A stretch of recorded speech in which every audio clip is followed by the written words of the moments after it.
प्रोनेसिस investor academy के इस brand new video में आप सभी का बहुत बहुत स्वागत है। इंडियन स्टॉक मार्केट का परफॉर्मेंस आज भी अच्छा रहा है। ज़्यादातर सेक्टर्स अगर आप देखेंगे, थीम्स देखेंगे तो बहुत अच्छा परफॉर्मेंस। लेकिन ये जो अच्छा परफॉर्मेंस है ये आपको और ज़्यादा अच्छा लगने लगेगा जब आपको पता चलेगा कि मार्केट का एक सेगमेंट है जो कि आज बुरी तरह से गिरा है, कंप्लीट ब्लड बाथ हुआ है, और वो है कैपिटल मार्केट रिलेटेड स्टॉक्स।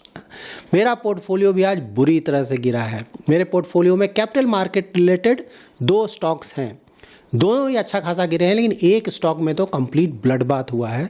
तो ऑल्दो बाकी के जो स्टॉक्स हैं उनका परफॉर्मेंस तो ज़्यादातर अच्छा है, लेकिन ये 2 स्टॉक्स इतना ज़्यादा गिर गए हैं कि मेरा जो स्टॉक पोर्टफोलियो है अबाउट 1.5% के आसपास गिरा हुआ है आज। इस वीडियो में जानेंगे कि सेबी के तरफ से इन्वेस्टर्स को कौन सा बड़ा खुशखबरी दिया गया है। हाँ, ये बड़ा खुशखबरी है, इसको मैं डिटेल में कवर करूंगा।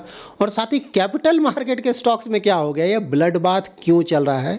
और स्टॉक फंडामेंटल्स में कल भी मैंने वैल्यूएशन का एक मैट्रिक कवर किया था आप लोगों के लिए ना, पेग रेशियो। तो आज भी वैल्यूएशन का जो सबसे ज़्यादा इंपॉर्टेंट मैट्रिक होता है खासकर रिटेल इन्वेस्टर्स के लिए, उसको मैं कवर करने जा रहा हूँ। तो इन्फॉर्मेटिव वीडियो है, पूरा देखें, अच्छी तरह से समझें, और पसंद आए तो लाइक और शेयर जरूर करें। पहली बार हमारे यूट्यूब चैनल पे आ रहे हैं तो चैनल को जरूर सब्सक्राइब करें। मार्केट देख लेते हैं, आज तो देखना बनता है, परफॉर्मेंस ठीक है। तो यहाँ पे आप large cap, mid cap, small cap और माइक्रो कैप का परफॉर्मेंस देख सकते हैं ना, थ्रू आउट अच्छा लग रहा है आपको। नीचे सेक्टर और थीम देखेंगे तो मेटल तो डेली बेसिस पे बहुत ज़्यादा परफॉर्मेंस, इसके बारे में तो हम लोगों ने डिस्कस भी किया हुआ है। आईटी, फार्मा, एफएमसीजी नीचे भी देखेंगे तो ऑटो आज गिरा हुआ अच्छा खासा, लेकिन बाकी ज़्यादातर आपको परफॉर्मेंस अच्छा लगेगा आज, काफ़ी अच्छा है इनफैक्ट। और वर्ल्ड के दूसरे मेजर मार्केट्स को देखेंगे तो यूएस का मार्केट मोस्टली ठीक ही है, मतलब रसेल 2 के तो गिरा हुआ है, लेकिन बाकी का परफॉर्मेंस ठीक ठाक है। उसके बाद एशियन मार्केट देखेंगे तो यहाँ पे आपको जापान का मार्केट बहुत अच्छा परफॉर्मेंस और चाइना का मार्केट का भी परफॉर्मेंस अच्छा दिख रहा है। यूरोपियन मार्केट्स देखेंगे तो मिक्स्ड है, थोड़ा बहुत परफॉर्मेंस कहीं आया है, कहीं गिरा हुआ है। तो ओवरऑल देखिए, अभी वेट हो रहा है आज का फेड रेट कट का, ठीक है। मैंने कल भी आपको बताया था कि आज जो यूएस का सेंट्रल बैंक है, फेड रिजर्व, वो अनाउंस करने वाला है कि भाई इंटरेस्ट रेट कट करेंगे कि नहीं करेंगे। स्टॉक मार्केट मान के चल रहा है कि 25 बेसिस पॉइंट का रेट कट आज होगा, और दिसंबर में भी एक और 25 बेसिस पॉइंट का रेट कट होगा। 25 बेसिस ये तो गिवन है, ऑलमोस्ट हो जाना चाहिए, देखते हैं होता है कि नहीं।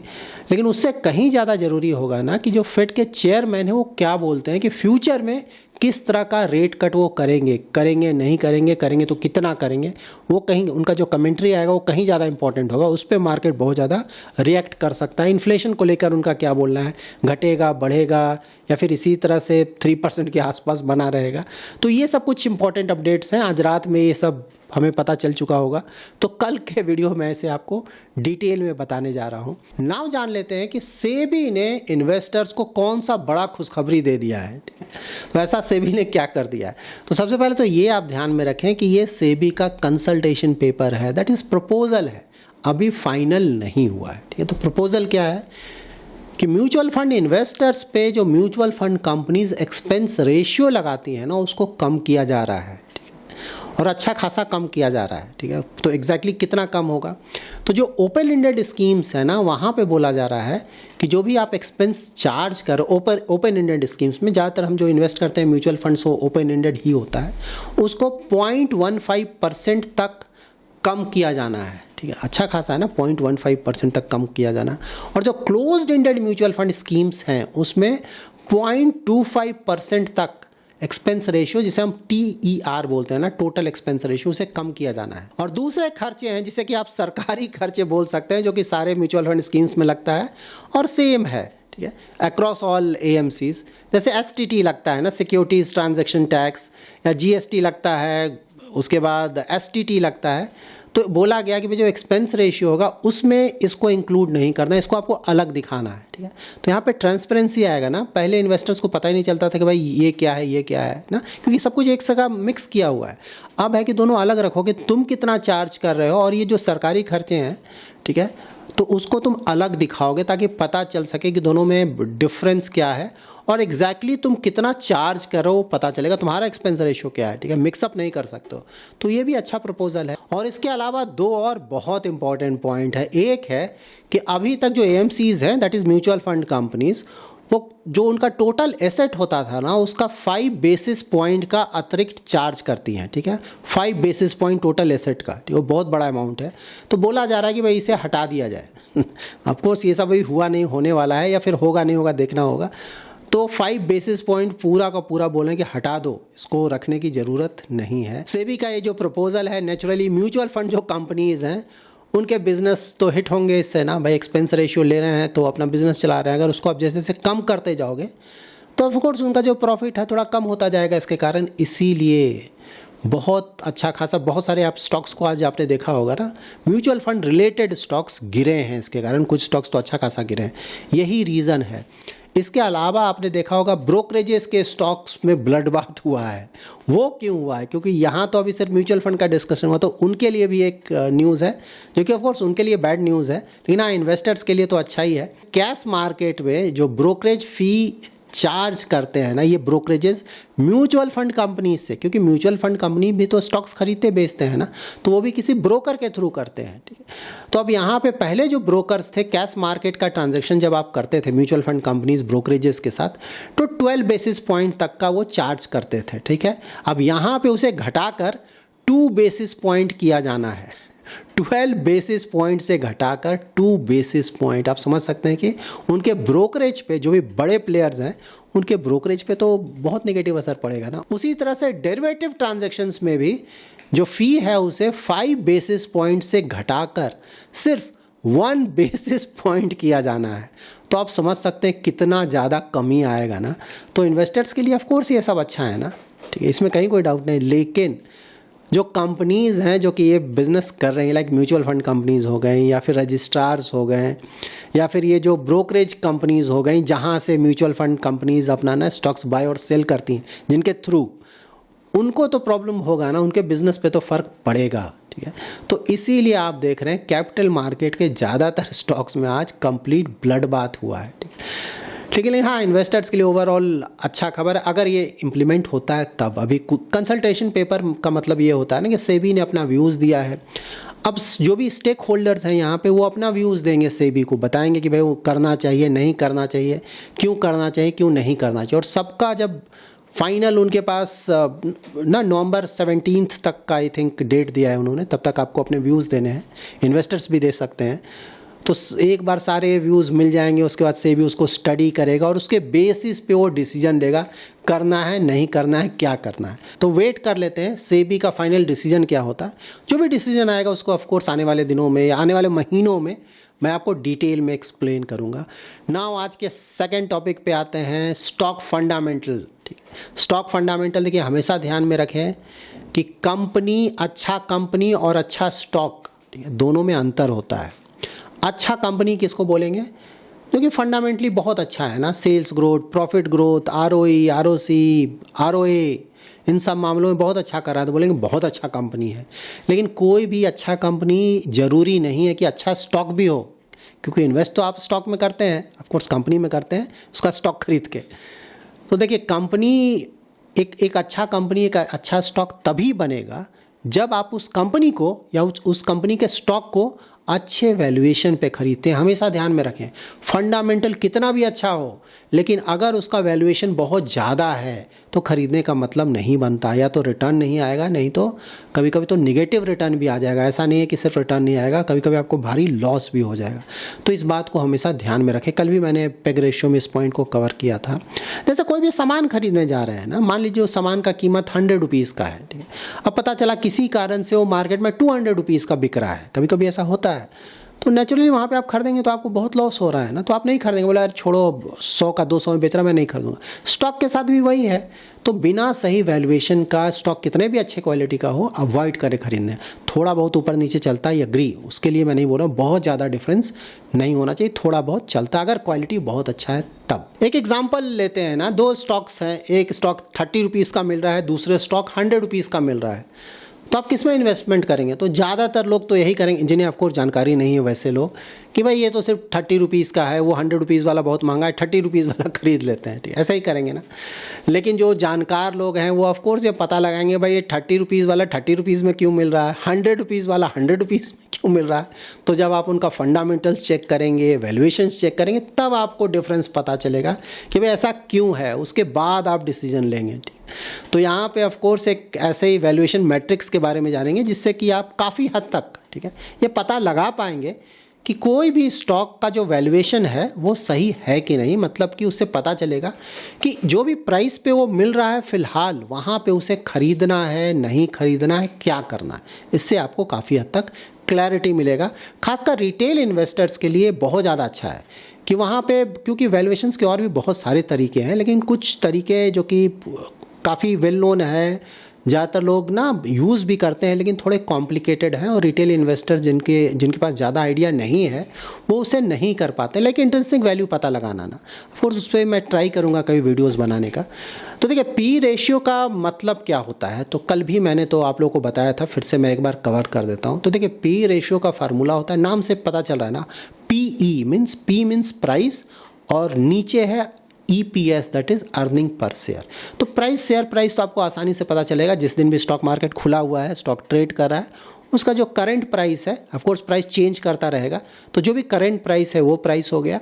और earning, that is EPS, earning per share. तो earning means profit growth company का कितना है, और उसमें जब आउटस्टैंडिंग नंबर ऑफ शेयर से डिवाइड करेंगे तो आपको EPS निकल जाएगा, ठीक है। तो ये हुआ पी रेशियो, ऐसे कैलकुलेट किया जाता है। खुद से कैलकुलेट करने की ज़रूरत नहीं है, बहुत सारे वेबसाइट्स हैं, गूगल पे जाएं, आराम से किसी भी कंपनी का पी रेशियो आपको मिल जाएगा। लेकिन हाँ, जानना चाहिए कि भाई कैलकुलेट कैसे होता है। पी रेशियो को अगर आसान भाषा में समझना है ना, तो मान लीजिए किसी कंपनी का पी रेशियो मान लीजिए 30 है, तो इसका मतलब ये हुआ कि उस कंपनी के 1 रुपये के प्रॉफिट के लिए आप 30 रुपीज़ पे कर रहे हैं। उसी तरह से अगर किसी कंपनी का पी रेशियो 100 है, तो उस कंपनी के 1 रुपये प्रॉफिट के लिए आप 100 रुपीज़ पे कर रहे हैं, ठीक है। इसका एक और मतलब आप निकाल सकते हैं कि अगर किसी कंपनी का जो प्रॉफिट है वो कांस्टेंट है, कि भाई फ्यूचर में भी इसी तरह का प्रॉफिट वो जनरेट करेगा, तो वहाँ पे अगर किसी का पी रेशियो मान लीजिए 50 है, तो अभी जो प्राइस आप दे रहे हैं उस स्टॉक को खरीदने के लिए, तो यहाँ पे माना जाएगा कि अगले 50 साल के बाद आपने जो पैसा दिया है वो आपको वसूल होगा। मतलब 50 साल तक अगर वो कंपनी उसी तरह का कांस्टेंट प्रॉफिट जनरेट करता रहा और आप बने रहें, तब जाके आपने जो पैसा इन्वेस्ट किया है उस कंपनी में वो वसूल होगा, ठीक है। तो उसी तरह से किसी का 100 है तो 100 ईयर्स में वो पैसा वसूल होगा। लेकिन हाँ, यहाँ पे ये है कि भाई प्रॉफिट कांस्टेंट होगा, जो कि होगा नहीं ना। अगर काफ़ी अच्छे क्वालिटी की कंपनी है तो उसका प्रॉफिट बहुत तेज़ी से बढ़ता है, इसीलिए जनरली उनका पी रेशियो भी ज़्यादा होता है। पी रेशियो जब भी आप चेक करने जाए ना, तो स्टैंड अलोन नंबर के चक्कर में नहीं पड़े। जैसे किसी कंपनी का पी रेशियो मान लीजिए 10 है, या किसी का 20 है, किसी का 50 है, किसी का 100 है, उसका कोई मतलब नहीं होता। उससे आप डिसीजन में ना पहुंचे कि भाई पी रेशियो कम है या ज़्यादा है, ठीक है। ये हमेशा ध्यान में रखें, कोई मतलब नहीं है उसका।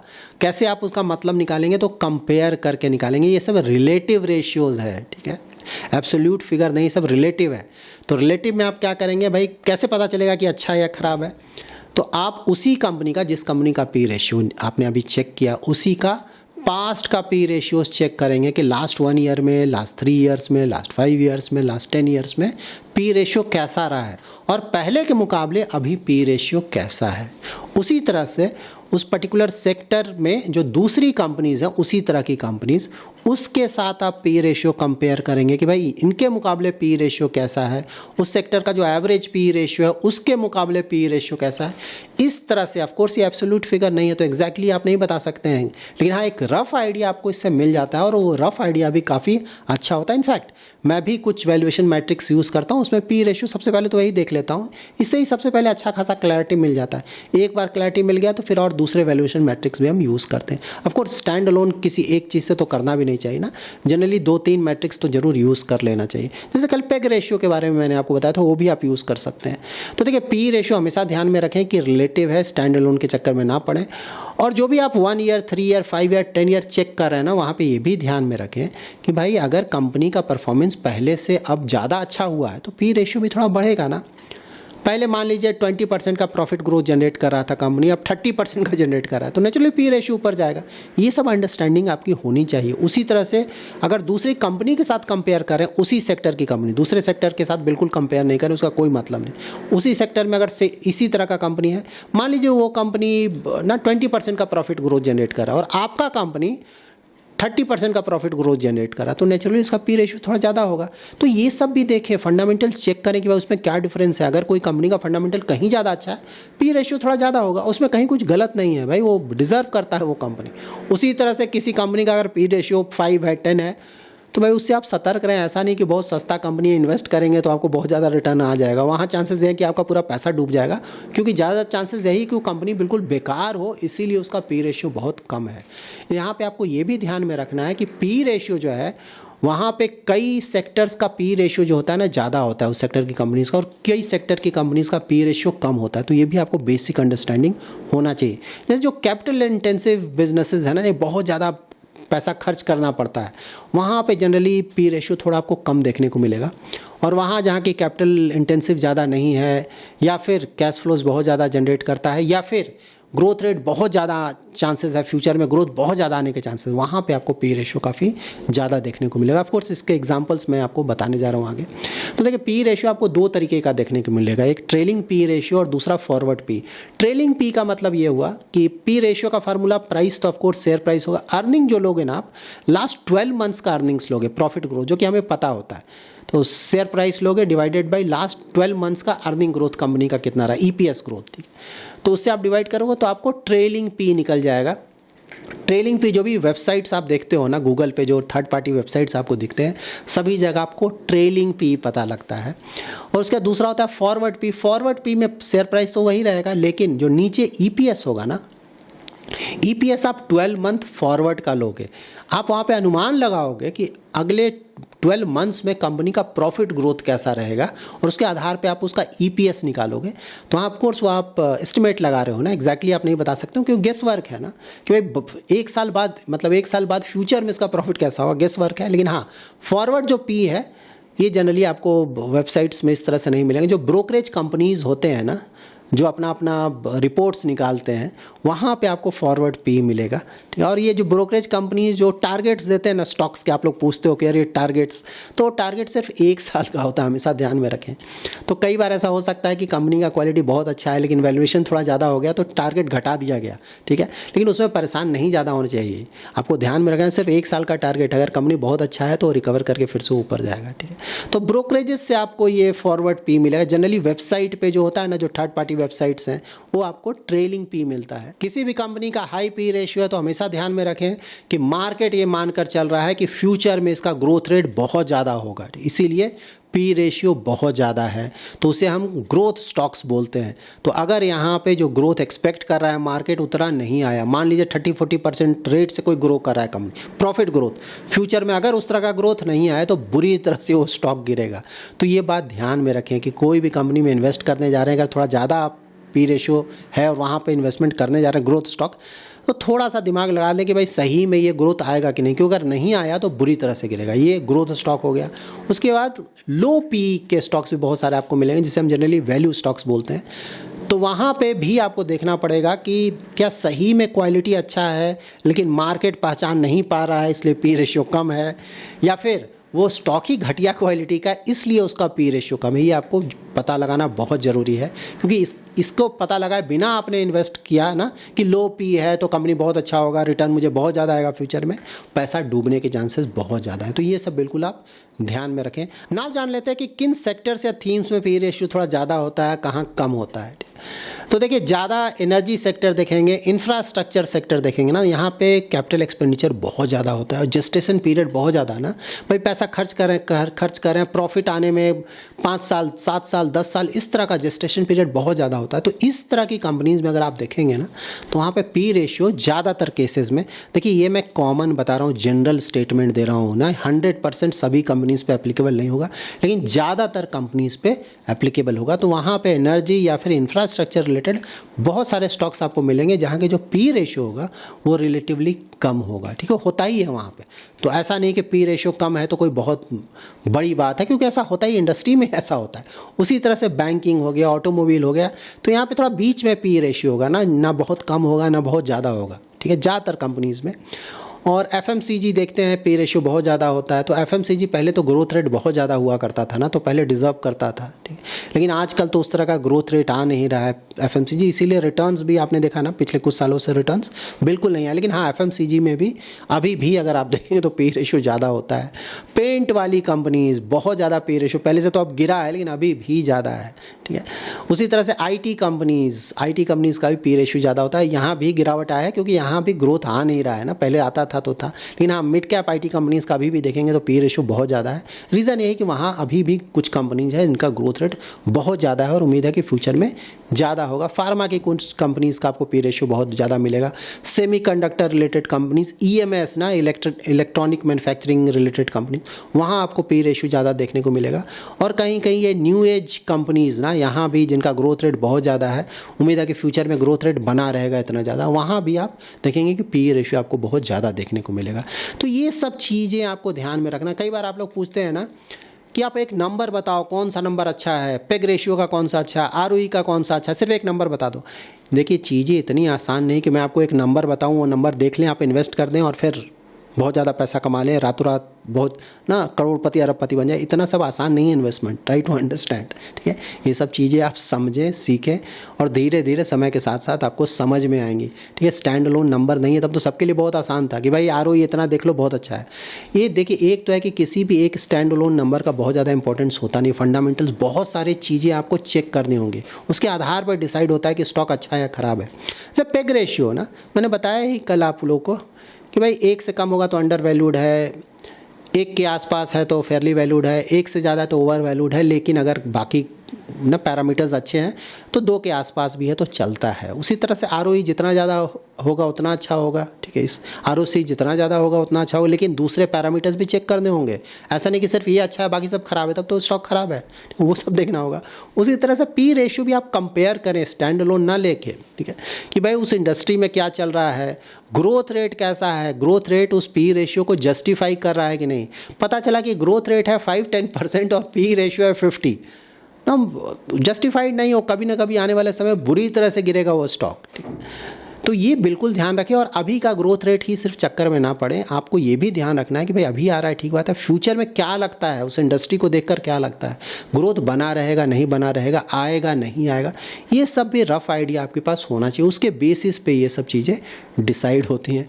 So that's it in this video. I hope आपको ये वीडियो पसंद आया है। इसी तरह का अगर कोई फंडामेंटल पैरामीटर आप जानना चाहते हैं तो बिल्कुल कमेंट में मेंशन करें, उसमें से कुछ को मैं ट्राई करूँगा आने वाले वीडियोज़ में कवर करने का।